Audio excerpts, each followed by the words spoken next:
Welcome back, everybody, to Two Guys and a Stack of Comics. My name is Reed. Along with me is Mike. Mike, how you doing, sir?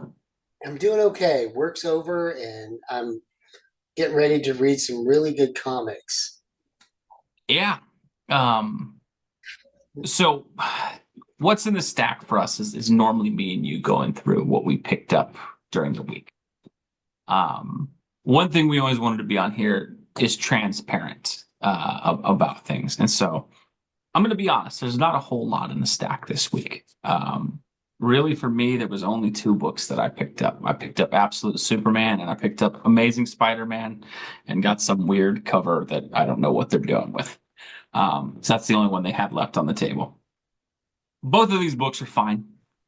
And when I say fine, not really. Not I very didn't get good. either one. So you have to tell me. I Um, didn't get either one of those. Absolute Superman. It's interesting because Superman doesn't really show up in Absolute Superman. It's the seventh issue and it's a Brainiac origin story. And while I think an interesting world building sort of thing, it's a bold move to have the seventh issue of a series for Superman, and you decide not to have Superman. And I think we've done two flashback issues and now a Supermanless Superman issue. So I think at seven issues, we're about half of the stories have not been in the modern day. Um, Amazing Spider-Man 3, it's a beautifully drawn book. I mean, Pepe Larraz is doing some great art. The plot is not great. The only good thing about Amazing Spider-Man 3, I can say, is the last page has a really cool panel of Hobgoblin going to attack Spider-Man. And Oh, so that is good artwork. that's about all I can say for these two books. I think what Mike and I wanted to talk about, rather than dunk on these comic books, we were talking this week, and I was like, I still had a lot of fun reading comics this week because we dove into some old classics. And so we thought, we're not breaking any new ground with the two we're going to talk about today. I'm sure most of you have heard of these, but rather than dunk on the new stuff this week, I think we thought, let's just highlight some of these classics and talk about what makes them so great compared to what we have now. And so I've read this before. I've lost track of the issues, but I went into surprisingly Target and they had for $11 this Winter Soldier Captain America reprint of the Ooh, original Winter nice. Soldier storyline from Brubaker, the great art from Epting in there. And it was I wasn't even anticipating buying it. I just picked it up because it was $11 and I was buying I think diapers at the store. Picked it up, read it, and it reminded me of how great comics can be. Mike, I know you had one you were diving through this week. What do you have? I am reading the Man Man Without Without Fear. Fear series, Yeah, Miller and Ramita Jr. on that one. Yeah. Frank Miller, Uh, and it's awesome. It is so good. Jackson and I are both reading it, and we've got a couple more issues to go, but we are just such fans of this. Jackson's loving it. I'm loving it. What's not to like? I mean, these are classics, and I had never read this, and neither had Jackson, of course. yeah. No, So, you're always in for a treat with a Frank Miller Daredevil story. oh my gosh, it was And so good. no, for both of these, what we thought we'd talk about tonight: Brubaker writing Captain America, Frank Miller writing Daredevil. Both of these stories. I think what's interesting, comparing it to the two that I read this week, and I want to keep this as non-negative on the new stuff and more focused on the positive, the old stuff. What I am so struck by how much this story, despite being about the return of Bucky after all those years, is absolutely still focused on Steve Rogers. And I think the most interesting thing when I contrast older runs like this and what you're reading with Miller and Romita Jr. with Daredevil, I'm always amazed at the character work that the old creatives used to do, and that how well Brubaker for this Captain America story makes this massive shift to Cap mythology, bringing back this sidekick who's been dead decades. Yeah. And yet you never once lose sight of Steve Rogers. You never once feel like anyone's being written out of character. It just, there's truly an epic feel that I think creatives used to hit so well. It's just always astounding to me when I read some of these of like, you could just tell us he was crafting this, man. Like this guy was in, obviously we've seen this turn into a movie, the Daredevil one we've seen turn into a TV show. It's just crazy how much it used to seem like they'd get creatives who really just had like this bold vision for a character. And I sort of miss that. I would say that's the biggest thing I miss out of modern comic books is I just feel like we don't get that anymore. I feel like Yeah. that's missing. I mean, and Frank Miller in the telling of this story, it's just so amazing how he captures the character of Daredevil and he captures Foggy, and now we're getting introduced to Elektra. Um, they all feel very familiar, and yet it's a new adventure. And so I think, I don't know whatever that magic is, but good writers and artists can do it. And we as fans recognize it when it happens. And I think sometimes that's hard to recreate for whatever reason in the modern age, but it doesn't matter. Not every story has been told yet. If you have the right artist and the right writer, you can capture that lightning again and put out a really good story. I mean, at this point, when was this Daredevil first published? I think that was 90s, man. Yeah, I think that's in the 90s. 90s. You're So talking almost 30 years ago. Daredevil started in the 40s with a Timely Comics, but he got brought back in the 60s. So, yeah, 30, 40 years of Daredevil storytelling since the 60s. And yet, a genius Could like, do this fresh spin on his origin. and it was so good. I mean, it drew you right in. Some of the wording was very much like a novelist in this Mhm. story. The way he crafted his words, and then of course the art goes with it, just amazing. And he's a wordsmith who was meant to work in the comic book genre for sure. And it's a pleasure reading those books. So maybe And I think there's probably people who will go, okay, you're picking the Winter Soldier and the Man Without Fear. You're picking two absolute classics, right? And most comics are not those. I think the thing is, outside of Conan, which I think is on that pedestal of you will absolutely. go back 30 years from now.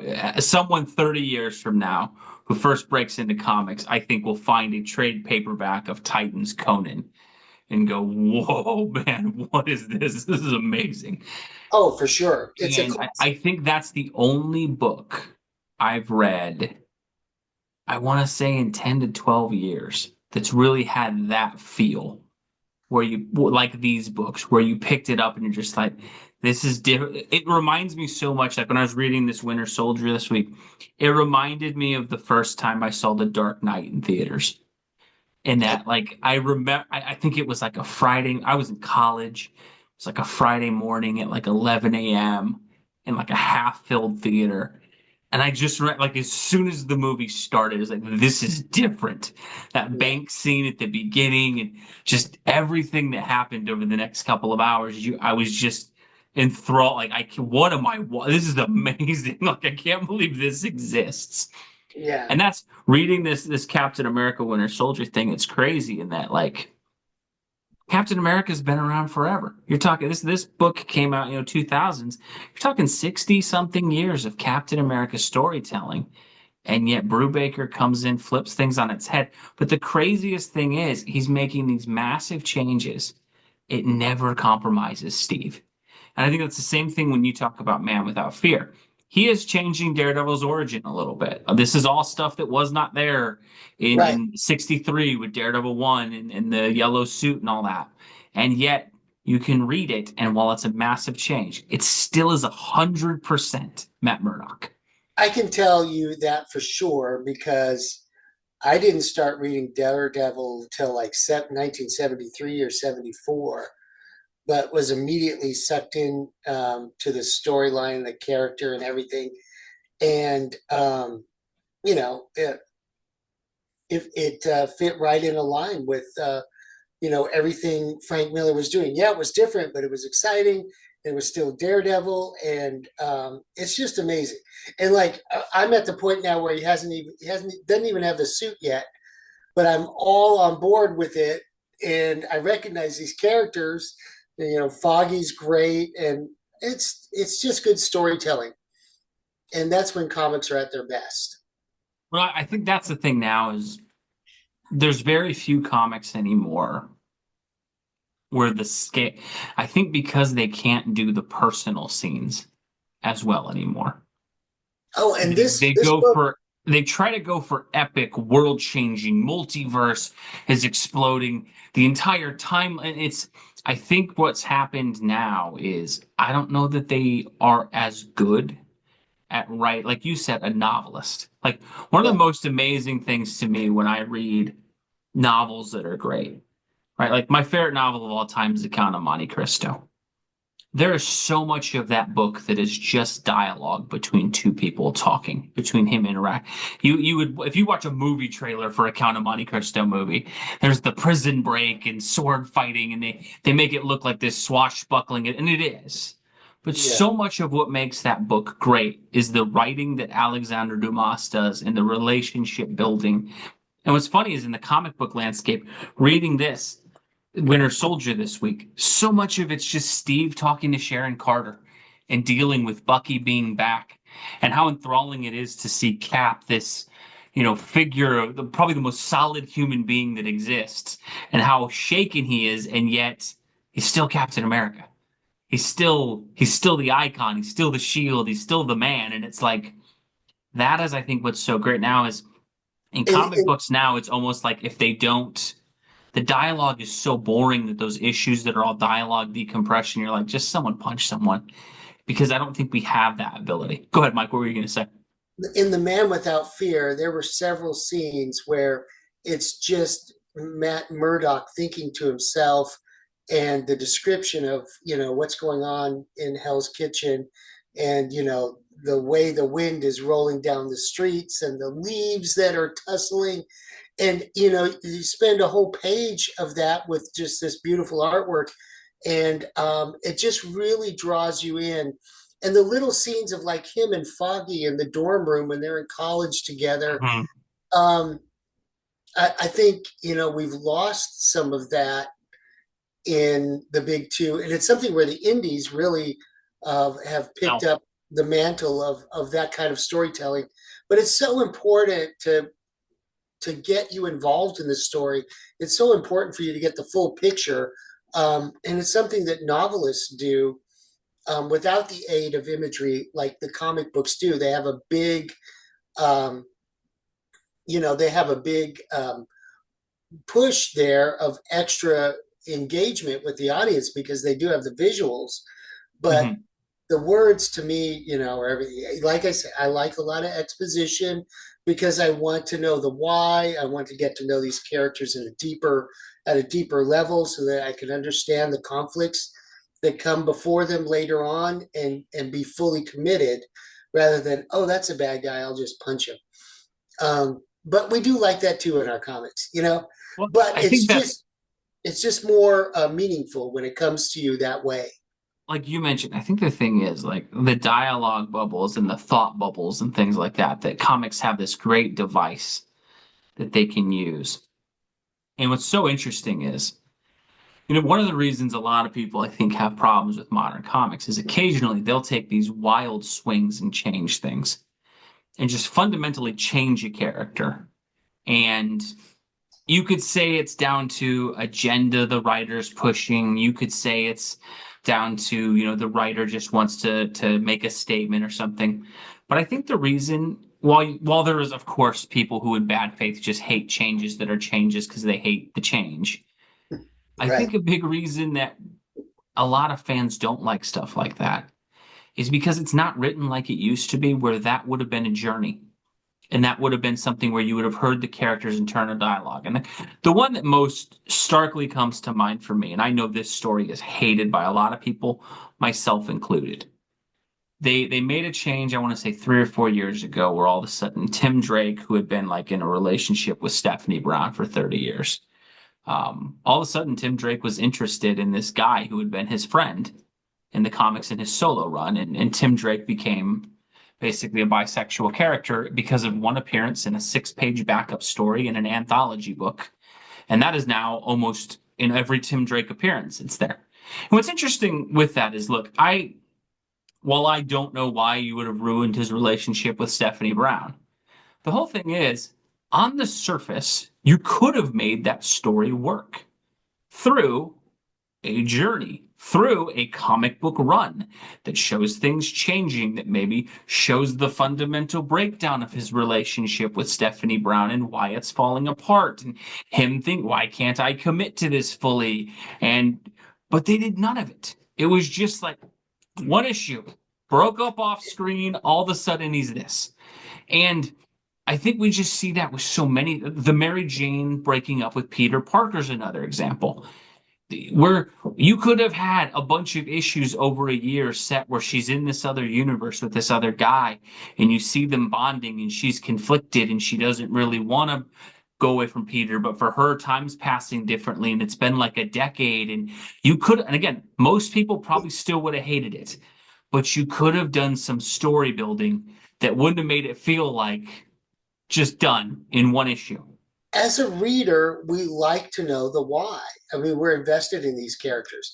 And if you're going to spend, if you're going to, do a drastic change, something as certainly as drastic as those two examples you gave, is something that would take about a year. But you would have your audience drawn in. The drama between Peter and Mary Jane as their relationship was dissolving, the drama between Tim Drake and his girlfriend as the relationship was dissolving, and all the reasons would come to that would help. What helps the reader to understand the change rather than change for just change's sake. You would have some character building, some world building, and you'd have some understanding from the audience as to why. You may still not like it, like you said, but at least we would have gone along with you for the At journey. least you could have. And I think we've even seen this in superhero movies that have come out, in that, like, one of the weirdest changes, and I think the movie gets hated on too much. But one of the weirdest changes, like in the MCU, you're in Age of Ultron, where all of a sudden Hulk and Black Widow were into each other. Oh yeah, that was And it kind of was like, strange. It happened too fast. this wasn't even touched on in the first movie. There's Yeah, been nothing. Black Widow's been in a bunch of Captain America movies where she's kissing him and seems to like him. And then yeah. just all of a sudden, in 2 seconds, these two like each other. They want to run away together. They both want to quit the Avengers in the middle of a fight to be. And it's like, where did that come from? And I think that's the weird, and that's a movie. It's maybe different than comic books a little bit, but I think that's the stuff that's missing anymore, is that why we love some of these older runs. The subtle reveal of the Winter Soldier, the impact that it has on Steve, the suspicions he has early, the conversations he has with Sharon about what he's fearing that it is, that fight, that confrontation with Bucky where it happens and he unveils that it is him, the aftermath of that, all of that being explored. You feel as a reader like, man, I experienced that along with Steve. I swear if they did it now, it would be like you just pick up and they go 6 months later, Bucky's alive and he's the Winter Soldier and he's working with Cap. And they'd be like, throw a little dialogue bubble that says Bucky's alive again. And I think Maybe it's an the same thing you editor's talked note. about with Man Without Fear, how much they Man Without Fear does such a good job of explaining why Matt Murdock becomes Daredevil, because of everything that's around the internal conflict that he has, and he doesn't really know that he wants to do it. And then there's finally that breaking point where he's like, no, I have to do this. We just don't get that kind of stuff anymore. And I think that's I'll even say on stuff I enjoy. Absolute Batman is a fun comic book. But like, you got a blank canvas with Batman. And they did an origin issue, and in that, like, I guess I'm just supposed to get his dad got killed, and that's why. But I would have loved to have seen a back to basics Batman where you're building everything from the ground up. You could have gone like Miller did with year one, with Bruce struggling. What's the right way to do this? Do I do this as a vigilante? Can I try these other ways? And like that's the cool thing when you read some of these older stories is you could tell it's like we want to show you how point A became point B, but we don't want to skip the steps. And you won't be bored that he's not in the costume because we're going to do such a great job with Bruce Wayne or with Matt Murdock or with Steve Rogers that you're not going to care that they're not in the suit. You're Yeah. actually going to be just enthralled when Cap is talking to Sharon because you love Steve. And that's why you care. And I just feel like it's funny because like even the great movies you see that. Spider-Man 2 is one of the most amazing superhero films, and it's not all because of the scenes where he's Spider-Man. The Oh, I scenes where know. he's Peter Parker, just those small scenes in his broke, crappy little apartment with that Mr. Right. Ditkovich and his daughter, who's like Mr. flirting Dinklage. with him all the time. You Yeah. feel those. You're like, you feel Peter's misery in those moments. You feel the little hope and things that he gets. Because It just feels like that is gone you out want of some writing. cookies, Peter? You want some cookies? Once she offers him the chocolate cake when he's at his lowest point, and Yeah. that's one of those things where That's it's just beautiful like character building. those small moments. You and I talked about with the whole 2003 film. We love that movie because of the quiet moments. We love Oh those yeah. moments because of how much what Bruce is weighs on him. And I think that's what I do miss so much out of newer comics and what makes the classics is there's just as much focus on the Steve Rogers portion of Captain America as there is the shield throwing, knocking out Hydra guys. And now I think we either get I don't want to do any action scenes and it's all dialogue, or I don't really like T'Challa, but I'm writing Black Panther, so here's a bunch of action scenes kind of writing. And it's interesting. I wonder if some of it's not a product of the quick turnaround environment where every year there's a new number one, and the writers just don't know. Like, I don't have the time. I don't know if I'll be on this job 2 months from now, let alone a year from now. Whereas the other creatives, they had a little more leg room and Yeah. room to No, go. it might very well be commitment to I just it's so weird where we've gotten where it feels like we're in the shallow end of the pool in terms of the storytelling. And whenever they do decide to get philosophical on things, it's all based on like quick changes that happen instantly. And then that character is just fundamentally altered. And it's like, well, that's just done. You just gotta do it.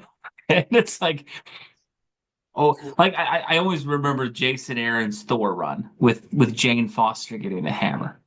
And like has Jane Foster ever been interested in being a hero in the history of Thor? Has this ever been? It's like, nope, just she's Thor now. Just go with it. She's an Asgardian warrior hero. It's like that could have been such a beautiful story in terms of like you could have really built to it. You could have had Thor can't lift the hammer, but he's still trying to be a hero. And instead it was just Thor's instantly a drunk who hates everything. Jane is instantly a hero. And it's like there seems like we missed 12 issues here. It should have shown how it happened. And It's I don't know. exactly how I felt when I tried to start picking that story up in trades, and Mhm.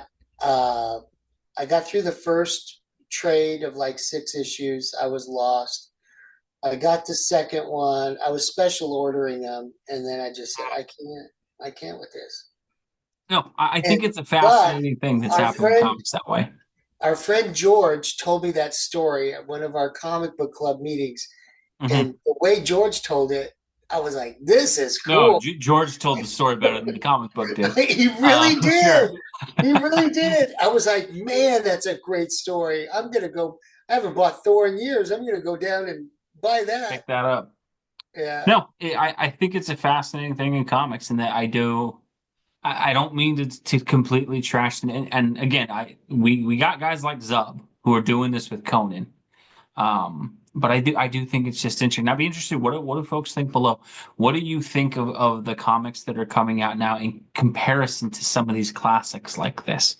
And if there's something like Conan out there that you guys think, no, man, you guys are missing it. This one is at a classic level with 30 years from now, people are going to be like, no, read that. I just don't know that we have many like that. And I think that's crazy in that I think you can go 60s comics, 70s comics, 80s comics, 90s comics, and there's 10 to 12, 14 runs where you can go, no, read that. That's great. Read that.